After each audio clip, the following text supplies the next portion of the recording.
Welcome to episode 3 of series tiffin sites, जिसमें आज बन रहे हैं सुपर टेस्टी और हेल्दी तिल के लड्डू, जो बनाने में आसान और एक ही लड्डू खा के ना बच्चों को खूब एनर्जेटिक फील होगा। इस वीडियो में मैं आपको दूंगी इसके सारे इंग्रेडिएंट्स के हेल्थ बेनिफिट्स, ताकि आपको बनाने में और खाने में दोनों में मजा आए। चलिए देखते हैं मैंने इसे कैसे बनाया। सबसे पहले पैन में मैं डाल रही हूँ 100 ग्राम सफेद तिल यानी सेसमे सीड्स, और इसे हम ड्राई रोस्ट कर लेंगे।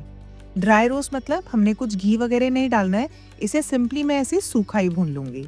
आपको पता है बचपन से ही सर्दियां आते हैं ना, मेरी मम्मी ये तिल के लड्डू जरूर बनाती थी, क्योंकि उनका ऐसा कहना था कि जो तिल होता है ना वो सर्दियों में गर्माई देता है, तो इसे जरूर खाना चाहिए। इसके अलावा आपको पता है ये कोलेस्ट्रॉल को भी लेवल में रखने में हेल्प करता है, ये बोन्स के लिए तो बहुत ही अच्छे होता है। तो चलिए, इन तिल को भी मैंने 4 से 5 मिनट तक भून लिया है। अब मैं इसे प्लेट पे निकाल लूंगी। सेम पैन में मैं डाल रही हूँ 50 ग्राम बादाम। तो बादाम के बेनिफिट्स तो आप जानते ही हैं, स्किन के लिए, इम्यून सिस्टम के लिए, हार्ट के लिए, ब्रेन के लिए, बोन्स हेल्थ के लिए ये सुपर हेल्दी होता है, तो इन्हें तो जरूर कंज्यूम करना चाहिए। तो चलिए, हमारे बादाम भी 2 से 3 मिनट तक बढ़िया से भुन गए। अब इस सेम पैन में मैं डाल रही हूँ 30 ग्राम मखाने, और इसे भी मैं ड्राई रोस्ट कर लूंगी।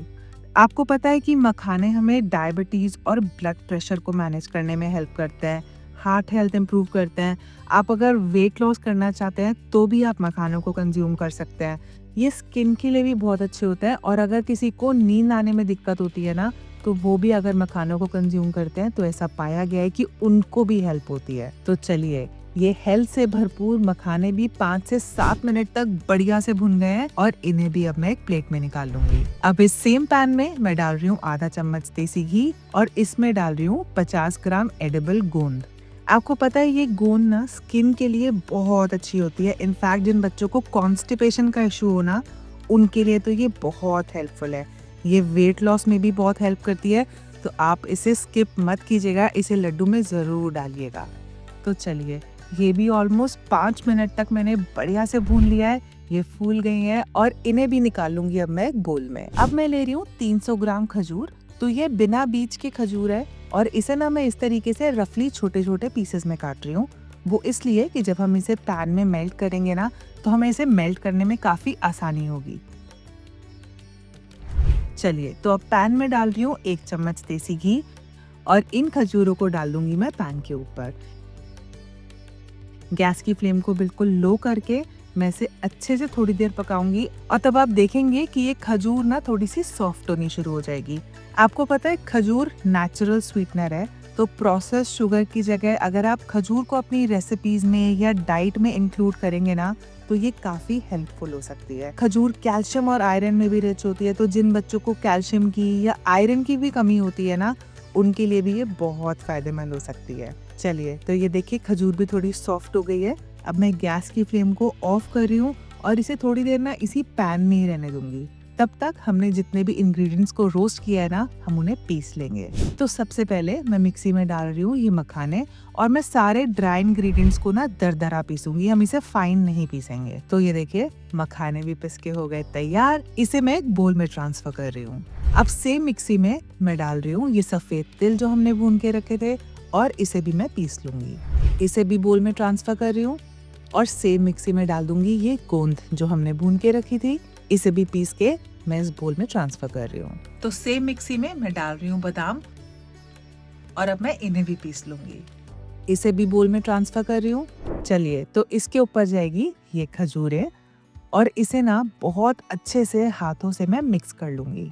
अगर मिक्स करते करते आपको ऐसा लगे ना कि खजूर का कोई थोड़ा सा बड़ा पीस है, तो आप उसे हाथ से तोड़ के बीच में अच्छे से मिक्स कर लीजिएगा। तो ये देखिए, ये सारा आपस में ना मिक्स हो गया है, लेकिन अभी लड्डू बनने के लायक नहीं है, ये थोड़ा सा ड्राई है, तो इसलिए मैं डाल रही हूँ इसके अंदर थोड़ा सा दूध।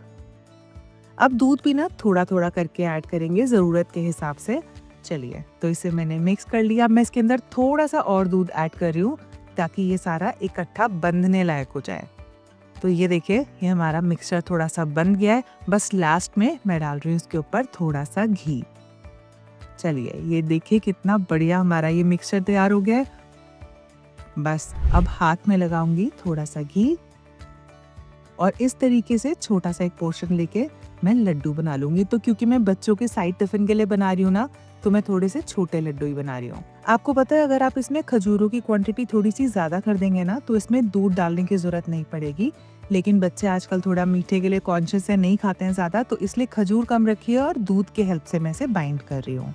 आप इसे अगर प्लेन खजूर से बना रहे हैं तो आप इसे 10 से 12 दिन तक आराम से रूम टेम्परेचर पर रख सकते हैं। लेकिन क्योंकि हम इसमें दूध डाल रहे हैं तो आप ये लड्डू बनाने के बाद ना फ्रिज में स्टोर कर लीजिएगा। बस जब आपको चाहिए हो तो आप इसमें से एक लड्डू निकाल के बच्चों के टिफिन में दे सकते हैं। तो चलिए, लड्डू भी बन के हो गए तैयार। इसे मैं इस तरीके से ना एक एयर टाइट कंटेनर में स्टोर कर लेती हूँ और जब भी बच्चों को टिफिन में देना होता है ना तो इस तरीके से साइड टिफिन में रखा और बस बच्चों को दे दिया। है ना कितनी अमेजिंग रेसिपी। तो आप भी इसके हेल्थ बेनिफिट्स उठाइएगा, खुद खाइएगा, बच्चों को खिलाइएगा और ऐसी और वीडियोस को देखने के लिए मेरे चैनल को सब्सक्राइब कीजिएगा।